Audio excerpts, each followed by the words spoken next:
Hi guys, Luke here and welcome to the FIFA 19 player review, and today I'm going to be reviewing the 86 rated team of the week, Raheem Sterling. He's got a very nice looking card and he did cost me 165,000 coins, and in the 4 games that I played him with, he scored me 2 goals and got me 2 assists, and he does have a 3-star weak foot as well as 4-star skill moves. Moving along into his in-game stats, his main stats are going to be his 88 attack positioning, his 94 agility, his 94 balance, and finally his 88 ball control, and I did have the Deadeye chemistry style applied to Raheem Sterling. Also guys, I'm going to leave a link to G2A in the description if you guys want some cheap PSN, Microsoft points, obviously with Footmas celebration and Team of the Year pretty much just around the corner now, and also some very good offers on games. They do a lot of good offers, so make sure you go and check out the link in the description to take you over to G2A. Anyway guys, focusing on Raheem Sterling, this card looks absolutely sick, man. I'm starting to think I say that now for like every player review, but he genuinely does. He looks absolutely fantastic, and I enjoyed him. You know, 2 goals and 2 assists in 4 games might not be the best return for a lot of people, but I was actually pretty impressed with it, and in game I actually really enjoyed this card.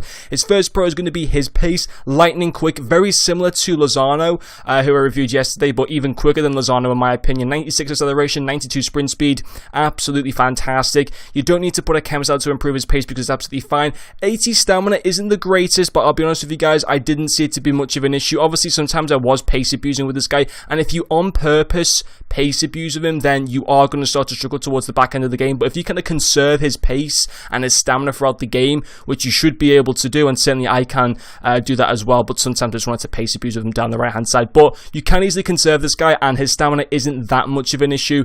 But again, make sure you go in with 99 fitness every game, especially if you're playing FUT Champions. I would 100% recommend that with this card, to go with 99 fitness. But overall his pace was very good, able to kind of, you know, break away from defenders really quickly. Couldn't follow his pace whatsoever. Very nice part to Raheem Sterling. His second pro is going to be his passing. 2 assists in the 4 games was very good. I personally was a big fan of his crossing. His crossing stat actually isn't great. It comes in at 78. And with the Deadeye chem style, his passing is improving. I'm actually trying to sell his card right now, so it doesn't give me the improved stat for his crossing, but his crossing was definitely increased with the Deadeye chemistry style, and it felt great in game. Also, his vision's pretty decent again with the chemistry style. I believe that is increased. His short passing at 85 was also very nice. Couldn't fault his passing, was really good in game, and another part that I did really like of Raheem Sterling. And his final pro is going to be his dribbling, of course.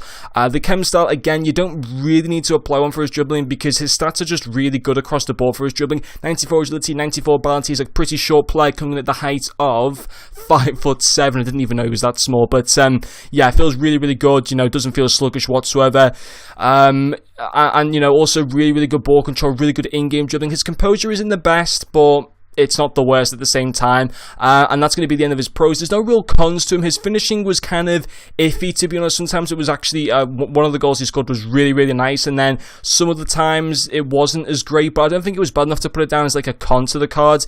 But at the same time, it wasn't like fantastic either. It wasn't out of this world to go and put it down as a pro to him. 78 finishing, 71 shot power, 71 long shots. They're not great stats, and with my chem style, actually his finishing goes into the high 80s, I believe. Also his shot power and his long shots are increased quite nicely as well, but they just didn't feel amazing in game, but at the same time they're not that much of an issue. If I had to compare this guy to other kind of Premier League right wingers, in particular the likes of, you know, player of the month Lucas, Info Mahrez, I think personally Lucas and Mahrez are probably a little bit better than the Sterling card. I think Sterling, out of the 3 I've just mentioned then, was probably the worst of them, but at the same time wasn't that bad. It's just I think he sometimes lacks in an end product, and obviously for a winger where you're kind of expecting goals to kind of come from, he should have been putting away a few more chances for me. So for that reason, would I recommend him for his current value? Probably not. I don't think he's a terrible player, but I think there's better alternatives to go for. For example, like the player of the month Lucas if you've already got him, or Info Mahrez as well. But anyway guys, that's going to finish off this player review. Thank you very much for watching,